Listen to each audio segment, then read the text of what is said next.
and other people are looking and they're I'm sure worried. I'm sure and some they're people worried, are saying that. and they're looking at the headlines and they're seeing that the image of how can this be a peaceful religion when people are blowing each other up in their own places of worship. You're not even prepared to admit that this is a contributory factor Nope.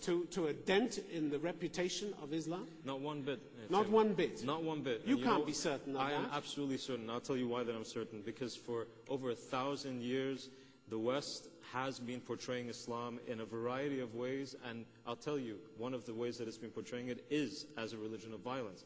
Before they even heard of Sunni or Shia, they were always talking about Islam as a religion of violence. That had nothing to do with whether or not Sunni or Shia were killing each other. It's because the West chose to believe that Islam was a religion of violence. Dr. Helia, thank you very much. We're going to throw it now open to the audience to take your questions. The motion being this House believes that the Sunni-Shia conflict has damaged Islam's reputation as a religion of peace. There's a gentleman right at the top up there. Well, this whole issue has been going on for many years now. I mean, we had the torture and interrogation of Shias in Saudi Arabia. We had their death and murder by Saddam Hussein in Iraq. But why is it being amplified now? Don't you see a correlation between the play that the West has been having in the Middle East and then the amplification of the Muslim conflict in the Middle East? Who would you like to answer that? I'm throwing out to both teams, opposition and proposition. Professor Cole, would you like to start? The U.S. invasion of Iraq created a power vacuum.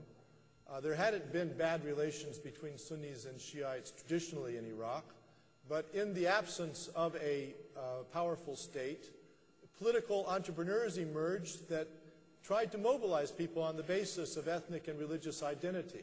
They tried to scare one community about the other. We had groups like that of Abu Musab Zarqawi who targeted Shiites deliberately in hopes of provoking a civil war in Iraq to make it too hot for the Americans to stay. They would bomb a wedding at midday, and they would know there would be a funeral that night. They would come back and bomb the funeral.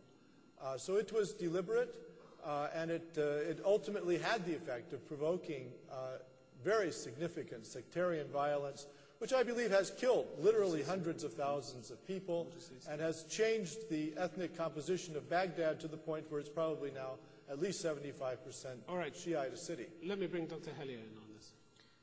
I think the question that you're asking is not simply about Sunni-Shia conflict. You're asking about extremism as a whole. And over the last sort of 15 years, we have seen a rise of two things. First, political discontent within the Muslim world vis-a-vis American foreign policy and Western foreign policy in general.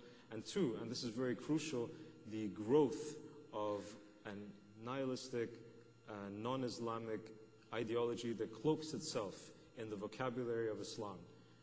In academic and policy terms, we now call that takfirism. And that's the ideology behind groups like Al-Qaeda, groups that were led by al-Zarqawi, and other such extremist groups. Those are the two factors that I think in the past 10 years have changed. We saw that begin many years ago. We are now seeing the fruits of it now, all across the world, not just in the Muslim world. Okay, I'm going to take a question from the gentleman in the second row. Yeah, we'll get a microphone too. Good evening, ladies and gentlemen. My question is to the opposition side. As Imam Hassan Qazwani mentioned before, that there are some minority groups of Shia and Sunnis that they are fighting and they're creating conflicts around the world, maybe in different parts of the world. So my question is that why? Who are they? And how can we bring these people, these groups to the course of discussion, to a peaceful environment? Thank you. I believe that these are extremists. These are the takfiris, the fanatics, people who basically disagree, who launch war against anyone disagrees with them. And this is not between Shia and Sunnis only. People who were killed last month in Algeria, they were not Shia, they were Sunnis. People who were killed in Cairo, in Istanbul, in Jakarta. These people were Sunnis. These people were killed simply because they disagreed with these fanatics. And unfortunately, these fanatics do not know no language other than the language of violence. And this is a problem that we face. We do not deny that there is a problem in the Muslim world, but I'm trying to say that these people do not speak for the majority Muslims. They speak for themselves. So, General Shukri, please. I do agree with Imam Qazwini. There are extremists on both sides, but it's unfortunate that the extremists are ruling the day. What is the solution? The solution is for the moderates on both sides to get together and come to an agreement so that they control those extremists, each within his own. Well, they've been doing that for the last few years, and nobody decided to pay much attention. Well, I mean, your own government actually put this into motion right here. Exactly. And what I'm saying is that if you look at what's happening in Iraq, the leadership of the Shias in Iraq are very, very powerful people within the Shia community. And I'm sure there's a lot they can do to control the extremists. The same with the Sunnis. The Sunnis, the moderates. They could do a lot more than they're doing. Exactly. At the end of the day, the moderates must rule. The moderates must do everything they can to stop this. The moderate issued so many fatwas so far. Ayatollah Sistani, the leading cleric in Iraq and the world, the Shia leading cleric, yes. He condemned the violence. He called on the Shia to restrain, not to retaliate. Same thing you find in the Sunni side. All right, there's a gentleman there. You were shaking your head in the audience. You wanted to say something about this. Yeah, actually, my question goes out to the opposition. You're talking about extremists and fanatics as if they're useless or they don't even matter, but don't you think that they're the most dangerous?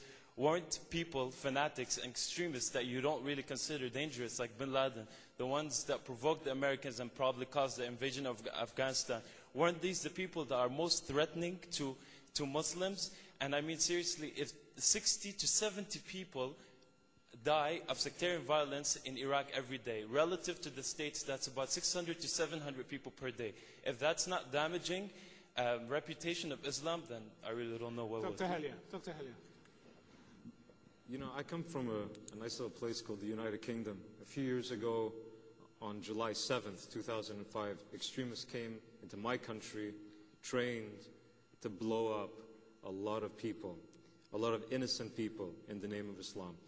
And I've spent every day since trying to counsel governments, communities, and grassroots on how to find those extremists, root them out, and pull them by their hair. I don't think that they're useless. I don't think that they're unimportant. I think that they're actually one of the most dangerous things that faces us today as a community in the West and in the East. My point is that they are not a majority. They stand on the margins of this society, of the world, and of civilization. And what we have been trying to do for years is to say to them very clearly, you will lose, civilization will win. What we want is for the image of the grassroots that is the majority, that is against the extremist margin, to be represented by the media. Okay, do you want to come back on that? Yeah, I know, but I mean, if you've got these extremists and fanatics that you think they're dangerous, right?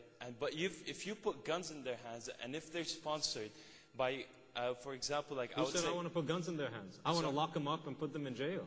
That's what I advise people to do all the time. It doesn't change the fact that they still are making headlines. They're people which media outlets in the States, for example, live on, because it's just the way it is. I mean, if you're not going to strongly consider an issue like this, then I don't know how you're going to solve it. You tell me what I should more strongly consider. The maybe 1% of 1.5 billion Muslims worldwide who commit extremist acts and think along extremist lines, or the 99.99% of 1.5 billion Muslims worldwide who condemn them and go about their lives as peaceful, moderate people. You tell me, who should I be more focused on? Let Professor Cole say something. I said, you really don't want to say it's 1%. That would be 15 million people. I don't think there are more than a few thousand of the really dangerous people. Well, then you just helped me with him. No, I'm just saying is I don't want you inadvertently